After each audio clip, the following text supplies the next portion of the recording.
Good morning, brothers and sisters. We come again to continue our Bible study. We are still in the book of Genesis, and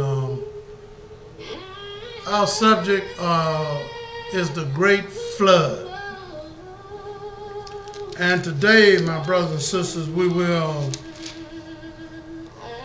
continue our Bible study from chapter 7 in the book of Genesis, beginning at the 10th verse. And as we look back and recap what we have studied thus far, we realize that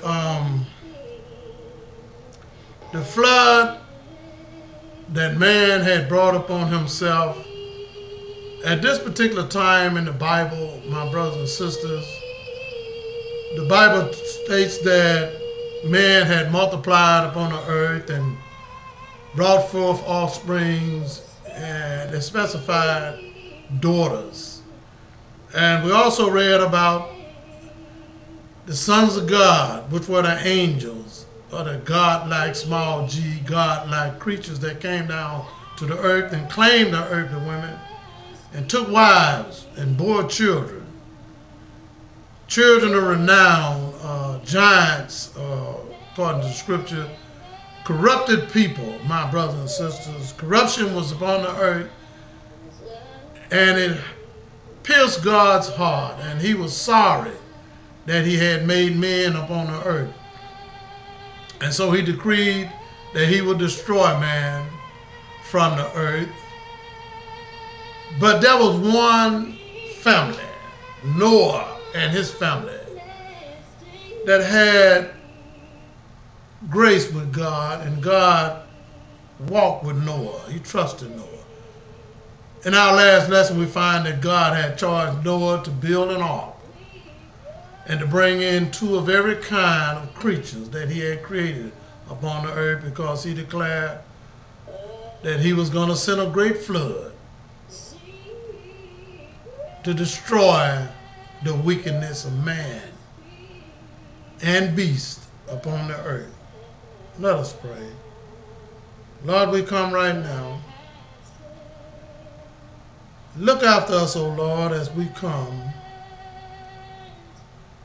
This country is engaged in another war, O Lord, fighting against terror and faraway lands. We pray that you be with us, Lord, that your righteousness prevail and be with us if we are your righteous children.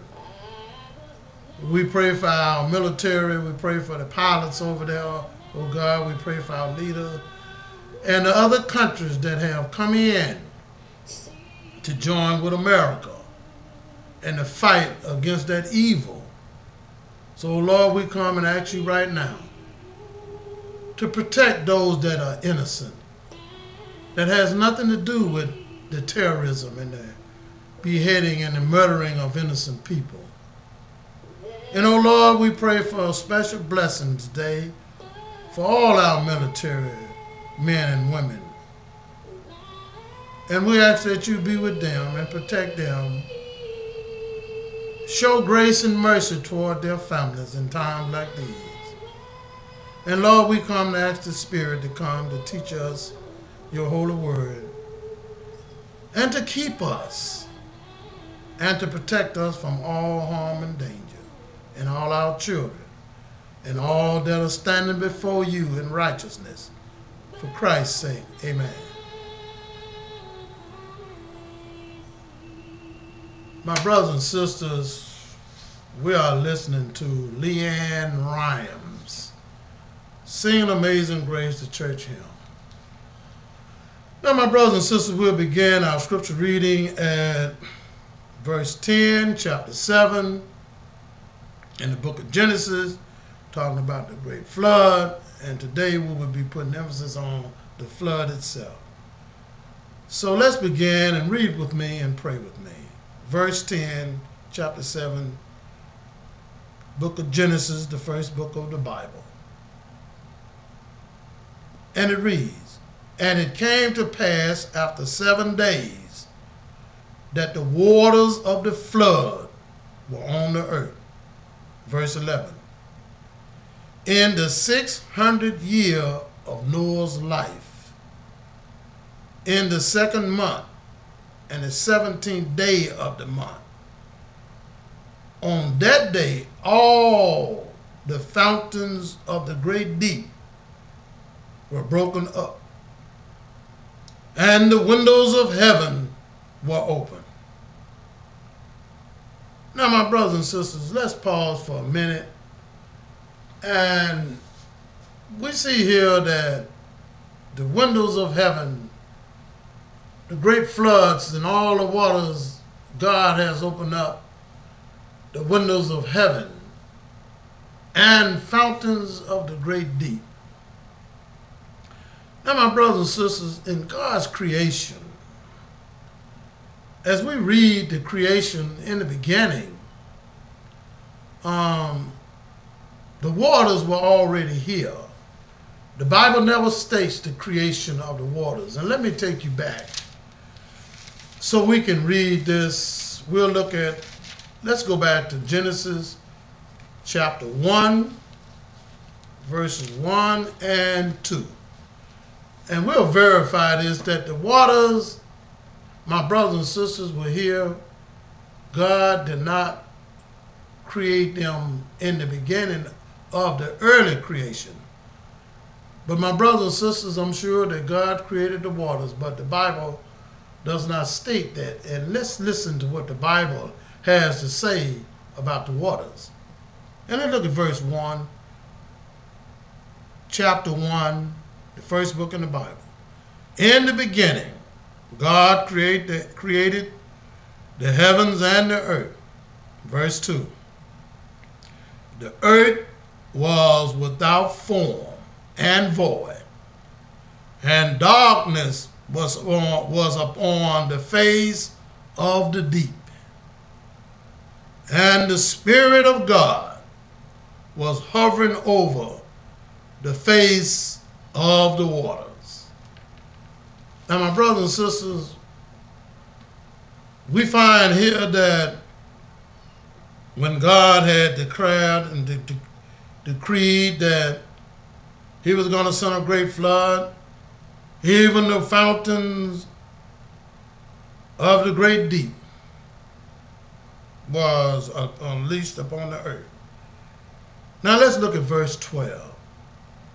"And the rain was on the earth 40 days and 40 nights." Verse 13. "On the very same day Noah and Noah's sons, Shem, Ham, and Japheth, and Noah's wife, and the 3 wives of his sons with them, entered into the ark." Verse 14. "They and every beast after its kind, all cattle after their kind, every creeping thing that creeps on the earth after its kind, and every bird after its kind, every bird of every sort." Verse 15. "And they went into the ark to Noah, 2 by 2, of all flesh in which is the breath of life." Verse 16.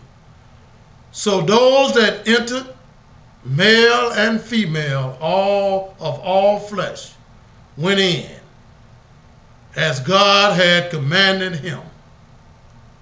And the Lord shut him in." Now, my brothers and sisters, how compelling is that? God had already told Noah how to build the ark out of gopher wood, and we look back and we realize that Noah had finished the work. Now, my brothers and sisters, we see that when God began the flood waters, he himself He didn't send the angels. He didn't send anybody to represent him. Our scripture says that, verse 16, that God himself shut the door. Now, my brothers and sisters, any door that God shut, there's nothing on the face of this earth can open it.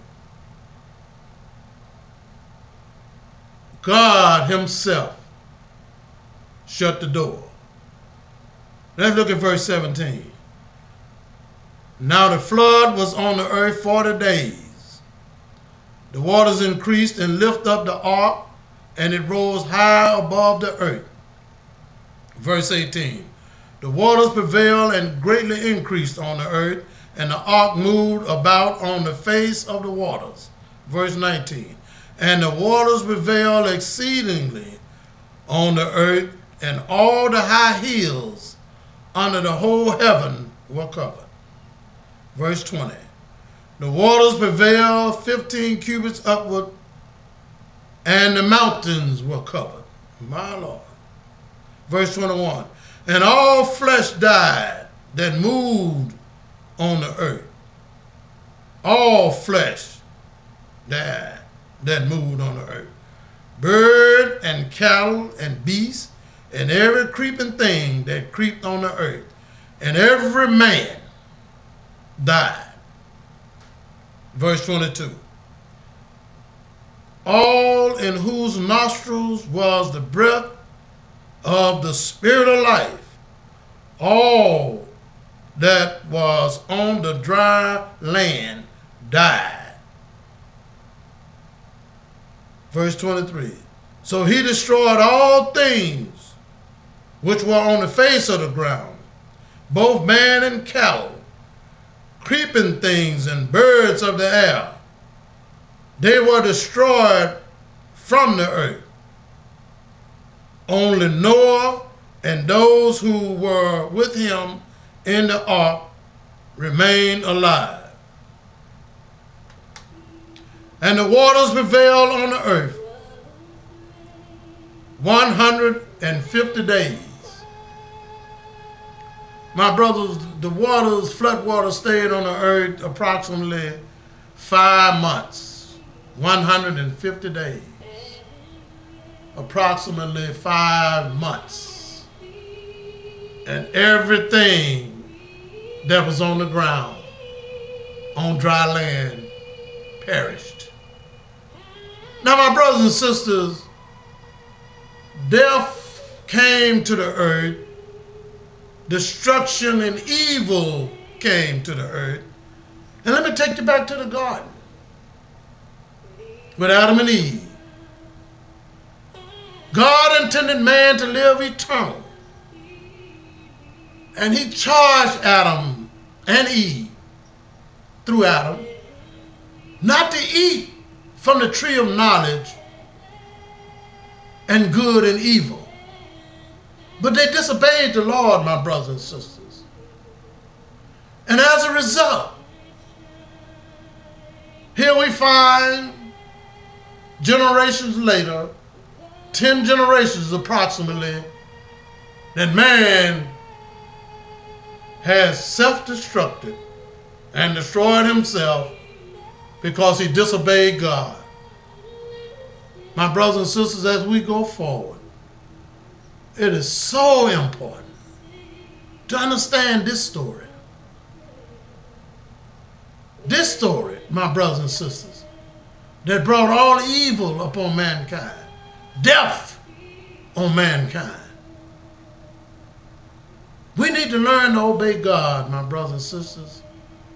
Let's search his holy words and live according to his plan. Because our days are numbered, my brothers and sisters, upon the face of this earth. And if there's anyone now that's sitting and watching and listening to our broadcast, if you want to live eternal, we can say the prayer right now of salvation. Lord, I accept your Son, Jesus Christ, as my holy Lord and Savior, and I want to live eternal, and I want to follow after your Son, Jesus. So free my soul right now, Lord, and give me sanctuary into your home. Allow me to come into the household of faith and be one of your children. My brothers and sisters, that's the end of our broadcast and the end of our lesson of the Great Flood. So stay tuned in to our website, www.christianyouthsunited.com, and continue to follow us as we continue to teach God's Word. And we pray right now that you come so you can learn as we're learning together. And may the sweet communion of the Holy Spirit rest, rule, and abide with each and every one of you until we come again, for Christ's sake. Amen.